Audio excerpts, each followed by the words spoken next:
Personal loss क्या होते हैं जब आप पहाड़ चढ़ते हैं? किस किस तरह के आपने झेले? पर्सनल लॉस मतलब साथियों का जाना। जी।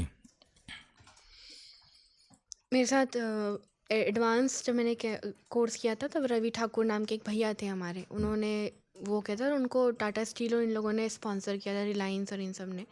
वो गए थे हम लोगों की टीम से पहले, उनका एक्सपेडिशन हुआ था और हमको ये खबर मिली थी जब हम बेस कैंप में थे कि रवि ठाकुर ने सबमिट कर लिया। हम खुश हो रहे, अरे रवि भैया ने सबमिट कर लिया है। जिस दिन हमारा सबमिट का, हम लोग सबमिट पुश के लिए जा रहे थे, तब खबर आती है कि वही रवि ठाकुर भैया वापसी आते समय ऑक्सीजन समय पे चेंज नहीं होने की वजह से, हेलोजिनेशन होने की वजह से क्रवास में कूद गए।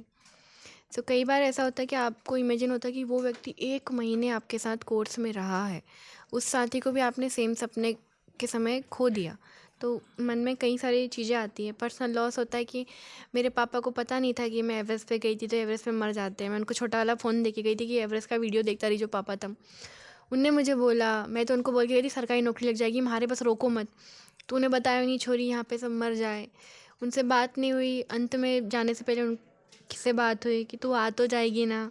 तो माँ बाप के वो शब्द याद आते हैं, यार पता नहीं दोबारा मिलेंगे कि नहीं इनसे।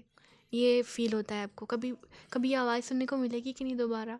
आपको उससे पहले माँ बाप बुरे लगते हैं, टोचते हैं, ये करते हैं, वहाँ याद आता है कि आपके पापाओं की बनियानों में कैसे छेद होते हैं, कैसे मम्मियों के ब्लाउज छेने होते हैं, कैसे हमको पता ही नहीं होता कितनी सारी चीज़ें वो हमको भेजते रहते हैं। वहाँ वैल्यू ज़्यादा समझ में आती है। आसपास के रिश्तेदार पड़ोसी कितने बुरे लगते हैं, फिर भी हमको लगता है एटलीस्ट वो फ़िक्र तो करते हैं। ये पर्सनल लॉस हमें ऐसा डराता है ना, यार इन लोगों की बुरी सी शक्ल फिर से देखने जाना है हमको। वो रिश्तेदार जो आपको बुरे लगते हैं, फिर भी उनकी शक्ल देखने के लिए जाना है। तलब वहाँ समझ में आती है, सबको अलग अलग तलब लगती है। किसी को बिस्तर याद आता है कि वो बिस्तर वापस मिले, इस बर्फ़ के बिस्तर पर मैं बहुत सो लिया। कुछ को अपनी माँ की आवाज़ दोबारा कान में सुननी होती है, किसी को अपने पापा के साथ बैठ के खाना खाना होता है, किसी को अलग अलग होता है। मेरा था, मुझे वो घी की रोटी की स्मेल ऐसी तलब आती थी कि मुझे वो भाजी और घी की रोटी जिंदा वापस जाके खानी है। तो सबकी अलग अलग तलब होती है। ये पर्सनल लॉस होने से बहुत डरते हैं हम लोग, जो हमें जिंदा ले जाता है।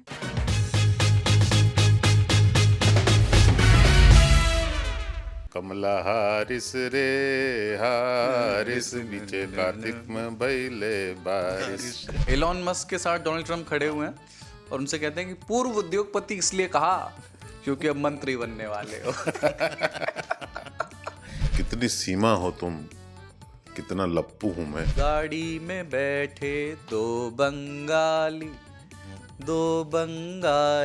गाड़ी में बैठे, अब ट्रेन चल रही है, गाड़ी में माछ भात होए रे। वही रखते हैं 2 बंगाली, 3 होंगे तो कम्युनिस्ट पार्टी ऑफ इंडिया हो जाएगी।